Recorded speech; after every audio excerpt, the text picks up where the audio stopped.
आज की कहानी का शीर्षक है सच्चा भक्त। एक बार नारद मुनि जी बहुत शांत बैठे हुए थे।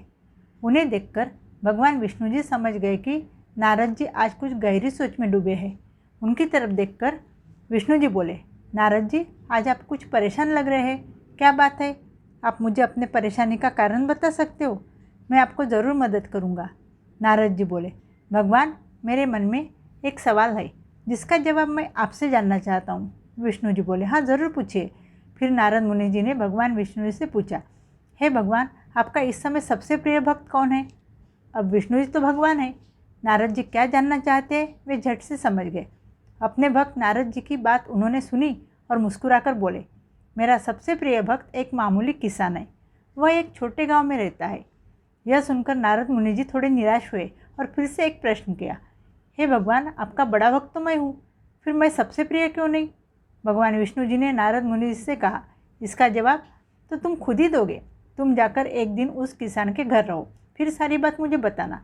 नारद मुनि जी सुबह सुबह उस किसान के घर पहुंच गए। देखा अभी अभी किसान जागा है और उसने सबसे पहले अपने जानवरों को चारा दिया, फिर मुँह हाथ धोए, दैनिक कार्यों से निवृत्त हुआ, जल्दी जल्दी भगवान का नाम लिया, रुकी सूखी रोटी खाकर जल्दी जल्दी अपने खेतों पर चला गया। सारा दिन खेतों में काम किया और शाम को वापस घर आया।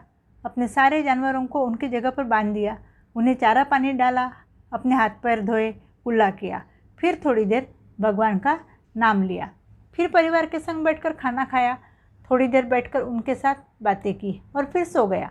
अब सारा दिन यह सब देखकर नारद मुनि जी भगवान विष्णु जी के पास वापस आए और बोले, भगवान, मैं आज सारा दिन किसान के साथ रहा, लेकिन वह तो ढंग से आपका नाम भी नहीं ले सकता।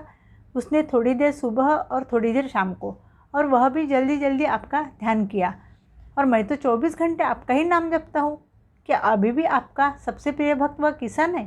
भगवान विष्णु जी ने नारद जी की बात सुनकर कहा, अब इसका जवाब भी तुम मुझे खुद ही देना।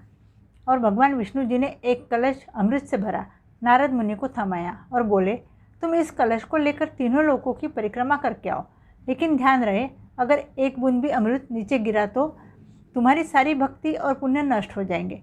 नारद मुनि तीनों लोकों की परिक्रमा करके जब भगवान विष्णु जी के पास वापस आए तो खुश होकर बोले, भगवान, मैंने एक बूंद भी अमृत नीचे नहीं गिरने दिया। और विष्णु भगवान ने पूछा, इस दौरान तुमने मेरा नाम कितने बार लिया, मेरा स्मरण कितने बार किया? तो नारद जी बोले, अरे भगवान जी, मेरा तो सारा ध्यान इस अमृत पर था, फिर आपका ध्यान कैसे करता?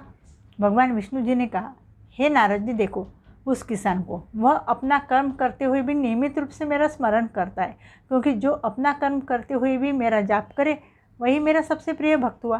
तुम तो सारा दिन खाली बैठे ही मेरा जाप करते हो, और जब तुम्हें कर्म दिया तब तुम्हारे पास मेरे लिए समय ही नहीं था। तो नारद मुनि सब समझ गए और भगवान के चरण पकड़कर बोले, हे भगवान, आपने मेरा अहंकार तोड़ दिया, आप धन्य हैं।